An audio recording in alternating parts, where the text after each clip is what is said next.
My dear friends, once again, I hope this finds you well. This coming Shabbat is a significant Shabbat.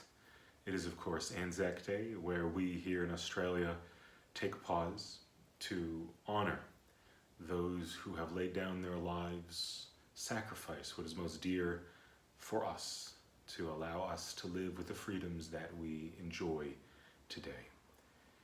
So this, of course, even though we will not be joining together, we will take time tomorrow morning, hopefully, Shabbat morning, whenever you're listening to this, in our own homes, to think about those who have given up what is so precious so that we can live the way we do. But this Shabbat is also Rosh Chodesh Iyyar, the new month of Iyyar. And I heard a beautiful idea about Iyyar. Iyyar is spelled in Hebrew Aleph Yud Yud Resh. And Rabbi Akiva Iyyar asks, why is it that it's spelled Aleph Yud Yud Resh? And Rabbi Yitzchak Bernstein gives the following answer. Iyyar is a Roshei Tevot. It is an acronym for Avraham, Yitzchak, Yaakov, and Rachel. Aleph, Avraham, Yud, Yitzchak, Yud, Yaakov, Resh, Rachel, an acronym. And what's this idea? Because of course in Iyyar, it is in the month of Iyyar that the Jewish people, after 2,000 years in exile, return to the land of Israel, Yom HaAtzmaut, of course, and Hey Iyyar. And so it is in this month, the month of Iyyar, that we return, and all of those figures, Avram, Yitzchak, Yaakov, and Rachel, played a significant role in forging the connection, the eternal connection that you and I have with the land of Israel, of course, our forefathers. But what about Rachel? Right, the forefathers received the land, lived in the land. But what about Rachel? So, of course, it is Rachel who, in the beautiful, powerful, emotive prophecy of Yirmiyahu, it is Rachel who we see crying for her children. She cannot withhold her tears. She, we are told, was buried by her husband on the road to Bethlehem, near Bethlehem.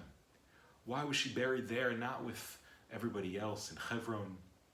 Of course, we know that the Jewish people, after the first temple was destroyed, they were being marched out of Yerushalayim, and they would pass by on the road, they would pass Kever Rachel, the grave of Rachel, and Rachel would cry out and pray for them and weep over them. And Hashem, in this powerful prophecy in Yirmiyahu, says, Rachel, hold back your tears from your crying, your eyes from crying. Hold back your tears. Do not worry. There is a reward for your hard work. V'shavu vanim ligvulam, your children will return to their borders.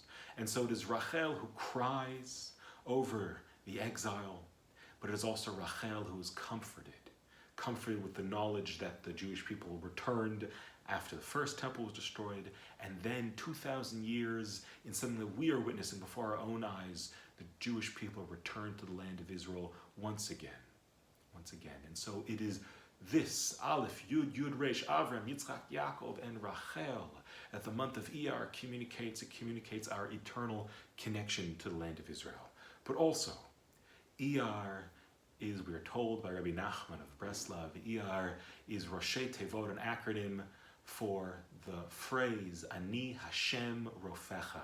I am the Lord, Hashem, which is also sometimes written as Yud, Yud, Rofecha, the one who heals you.